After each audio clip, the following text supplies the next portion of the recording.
নমস্কার বন্ধুরা, আজকে তোমাদেরকে শেখাবো যে কীভাবে আই বটন লাগাতে হয়, তাও আবার 2 মিনিটে। ঠিক আছে, আই বটন ইউজ করলে যদি তোমার একটা ভিডিও ভাইরাল, তো সেখান থেকে আই বটনের মাধ্যমে তোমার বাকি ভিডিওগুলো ভাইরাল হয়ে যায়।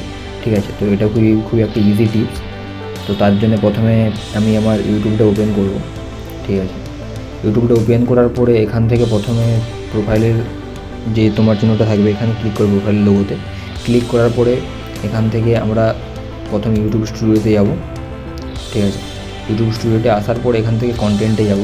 ঠিক আছে, এখান থেকে কন্টেন্টে যাওয়ার পর যদি তোমরা কোনো ভিডিওতে যদি আই বটন লাগাতে চাও, ঠিক আছে, আমি এই ভিডিওতে লাগাতে চাই, তো আমি এইটার এই যে পেনের ডিটেলস যে আছে না, ডিটেলসে যেখান থেকে তোমরা এডিট করতে পারো ওটাতেই ক্লিক করতে হবে। অপশানটায় ক্লিক করার পরে ঠিক আছে, আমরা এই যে ডান দিকে দেখতে পাবো যেখানে এন্ড স্ক্রিন সাবটাইটেল যেখানে আছে, এখানেই কিন্তু আমরা আই বটন বা আই কার্ডসের অপশানটা পেয়ে যাব।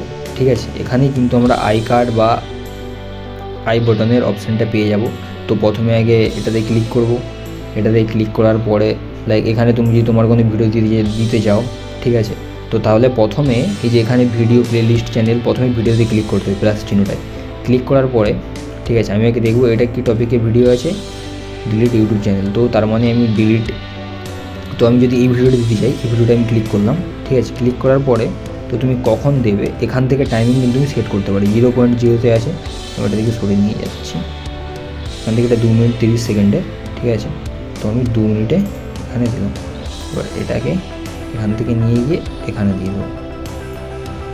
ঠিক আছে, তো দেখতে পেলে কীভাবে আমি এটাকে সরালাম। এখান থেকে 2 মিনিটে আমি দিয়েছি, কারণ এটা 2 মিনিট 30 সেকেন্ডের ভিডিও। ঠিক আছে, তো আমি এখানটায় দিলাম। দেওয়ার পরেই কিন্তু এই সেভের অপশানটায় ক্লিক করব। সেভের অপশানটায় ক্লিক করলে কিন্তু আমাদের আই বটনে ভিডিওটা দেওয়া হয়ে যাবে খুবই ইজিলি। ঠিক আছে, তো এখান থেকে আমি সেভ করছি। ব্যাস, ওই ভিডিওটা আমার আই বটনে চলে গেছে। ঠিক আছে, তো এত ইজিলি আমরা করতে পারি।